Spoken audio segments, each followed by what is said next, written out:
Spider-Man No Way Home is on track to be one of the most successful movies of all time. I mean, the hype around this movie has just been on a whole nother level.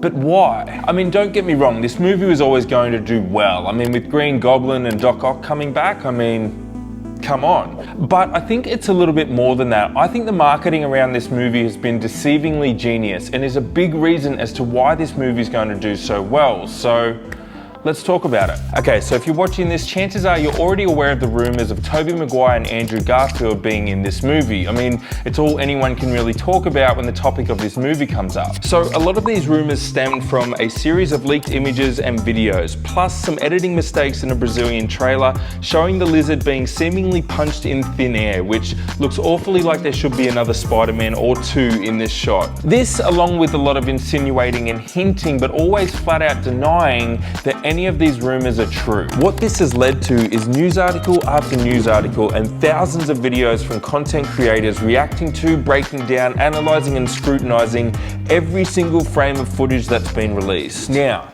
the question is, was this a blunder from the studio that most likely someone got fired for?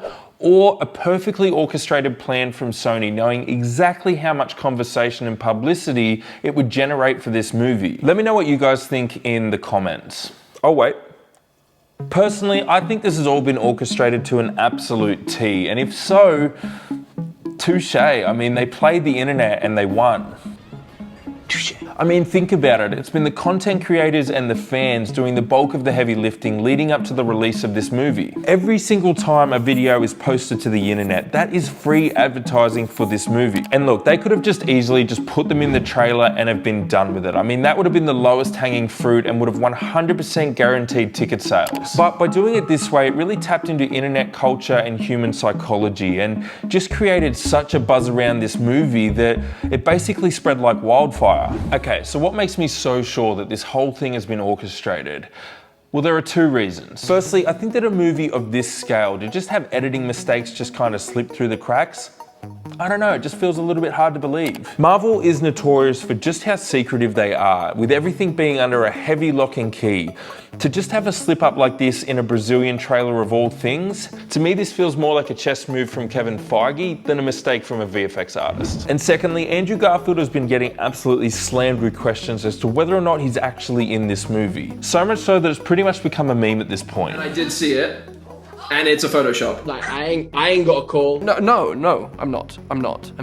And as much as it might seem off the cuff and like he's getting the same question over and over again, just remember that he is an incredibly talented actor, and the reality is these questions get approved by their publicists and their teams. So if Sony didn't want these questions asked, they wouldn't have been asked. It kind of all just seems like it's part of the marketing plan. So look, in my opinion, the best marketing is the kind when you don't know you're being marketed to, and this movie did that perfectly. Another person who does this kind of marketing really well is Ryan Reynolds. When it comes to his companies like Aviation Gin, Mint Mobile, and his movies, his marketing doesn't feel like marketing. I mean, his YouTube channel is purely advertisements and millions of people choose to watch them. That's because it's entertaining, it's interesting, and they don't need to be shoved down your throat. Aviation American Gin.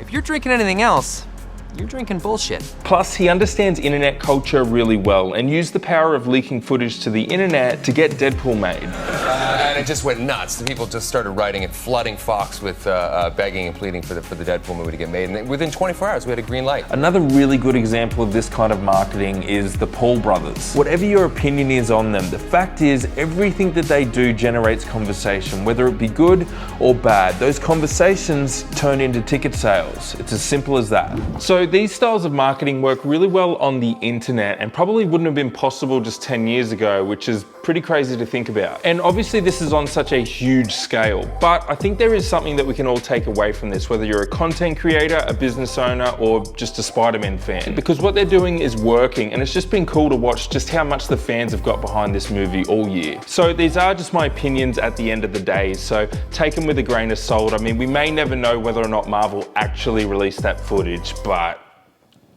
I will say I did see the movie last night, and obviously I won't say anything, no spoilers, but I will say I give it a solid 10 out of 10. Like, it fully lived up to the hype. It's one of my favorite movies of all time now. So I highly recommend seeing it. If you have seen it already, let me know in the comments below what you thought of it and whether or not you agreed or disagreed with the style of marketing. And if you made it this far in the video, I appreciate you, and I'll see you in the next one.